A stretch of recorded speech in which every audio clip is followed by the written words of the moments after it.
All scenes from the latest movie from the Planet of the Apes franchise, Kingdom of the Planet of the Apes. The basic premise centers around what happens when the apes evolve and humans regress. Compared to the original movie, people are going bananas over the new storyline and the latest technology. Joining us to share what we can expect and what it took to make this movie come to life is Freya Allan, who plays the lead human role, May, who was not even born when the first Planet of the Apes came out in 1968. Good morning. Good morning. Oh, all right, I'm going to go back to how you started in acting. What first brought you to the stage? I mean, I think I always loved it at school. I was an only child till I was 11, so I spent a lot of my time just in make-believe lands in the woods and, you know, pretending there were animals and, you know, unicorns and whatever. So I think I always had a big imagination. And then I got an agent when I was 14 and was obsessed. Yeah, and you decided early on that you wanted this to be a career. We've seen you in so many things, your TV roles, Siri and The Witcher, the Netflix series, the Third Day on HBO. You do a lot of stuff. Your film roles, Gunpowder, Milkshake on Netflix as well. And outside of acting, you love art. I do, yeah. I love to paint.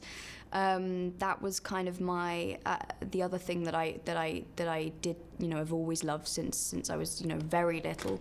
I'd always wake up in the morning and write books and illustrate them. That was literally every morning I'd do that. So yeah, that's my sort of side love. Yeah. As people can hear from your accent, you're English. You went to Headington School, the same school as Harry Potter star Emma Watson went to. I did, yeah. I wasn't there at the same time, but there's a lot of actors that come out of Oxford, actually. It's bizarre. Yeah, all right. Let's talk about your character, May. So the director says that he spent a lot of time looking for you. Yes, I think it was a role for the studio where they really wanted to get it right and find what was right for them, and so it was a very extensive audition process, and yeah, I for my screen test I had to go out to Australia for less than 24 hours, so it was a whirlwind. Yeah, I remember watching the Planet of the Apes like back in the 70s, and you couldn't stop from watching it to see like these animals talking and then learning these lessons, the things that made us think. So in this latest installment of this movie, what are the lessons that we're hoping to teach?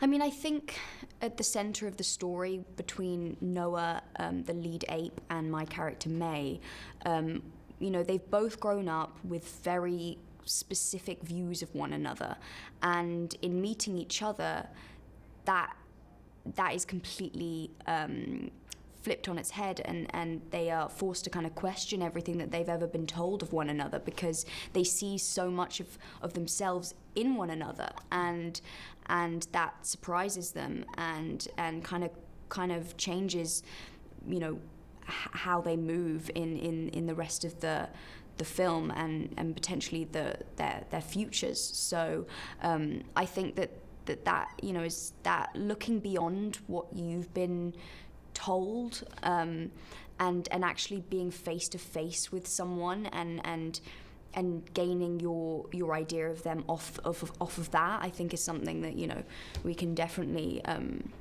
draw a parallel to in humanity. Absolutely, because you see those same conflicts between human beings, right? Yeah. With far fewer differences than you would have with apes and humans. Watching this movie, so I remember Roddy McDowall, who played in the original Planet of the Apes years ago, talking about the hours they would spend in makeup and putting all this stuff on. Today we have, technology is amazing. So for you, when you're shooting a scene, you may be seeing one thing. What's it like to sit down and watch the movie in completion and see it all put together? I mean, I thought that I would be far more shocked seeing all of my co-stars, turned into apes.